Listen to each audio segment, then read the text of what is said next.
Hi everyone. Let's get started with the second week. We're going to be talking primarily about Luke chapter 1 verses 46 to 55, the so-called Magnificat of Mary. In this week, we're going to be focusing on a few things. Some of it related to the text itself, some of them related to viewing the text through a specific lens, that is nursing practice, and some of it related to the ideas of dignity and respect that we get in the text, the Code of Ethics text that we're using as a guide to talk about nursing ethics in practice, at least from a theologian's perspective. So with that, let me make a few comments about the Fowler text. I think she asks a really important question in one of the quotes on page 2. Who or what is worthy of my compassion? Now she spends a lot of time in the first part of this chapter talking about compassion, and I like that she kind of teased out the ideas of suffering with that you find in the text if you read it, and then asking this really penetrating question based on her survey of the landscape in terms of the philosophical discipline and then other religious traditions, and by other I mean other than Christianity. I have a certain perspective, right? I come to this task, I come to any task as a Christian, and so when I talk about the other, it's not to say that my perspective on life is better than anyone else's, although I do think the resurrection of Jesus ups the game a little bit. It makes it a unique and different conversation. But to say that something outside of myself, so it's easy for me to talk about those of Buddhist traditions or Muslim traditions as being the other. I don't mean that in the same way that, politically in the United States we're talking about the other at this point. But it's easy when we think about this question, again, this penetrating question, who is worthy of my compassion? It's easy to say that those like me are worthy of my compassion, but those who are not, it's easy to withhold, or easier to withhold compassion. In fact, very often we have to be kind of intentional about that. I thought that was very helpful. On page 3, she quotes a Buddhist scholar named Irwin, and he writes about the difference between pity and compassion. The goal is not to understand the other person as it suits me, or from my point of view, or to find some piece of common ground. The goal is to understand the other from his or her, I added the or her, point of view.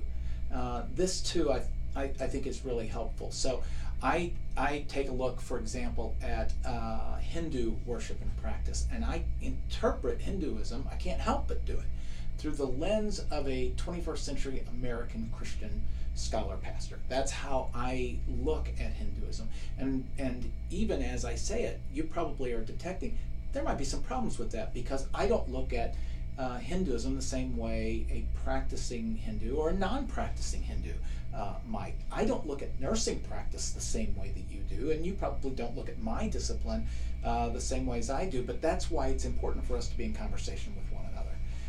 We are better, I think, individually at each of our practice areas when we are in conversation with one another. Another comment that I thought was worthy of pointing out, on page 5 at the bottom, Fowler mentions 7 dimensions of compassion. They are attentiveness, active listening, naming of suffering, I think this one's really important, involvement, helping, being present, and understanding. And interestingly, as I read that, I read it thinking about our investigation of the Magnificat in Luke 1:46 to 55. And I see in Mary's announcement of joy there, my soul magnifies the Lord, to borrow language from the King James. I find some of those same kinds of announcements present in Mary's Magnificat. So I thought it was helpful to think about the way Fowler incorporated those. On page 6, she notes that the Charter for Compassion calls for us to dethrone ourselves. I am not the center of the universe. In fact, Rick Warren's famous book, Purpose-Driven Life, starts with, I'm not the center. And I think that is something for us to remember as we think about this issue of dignity, respect, which immediately involves compassion. It involves saying, I am not the center. And I'm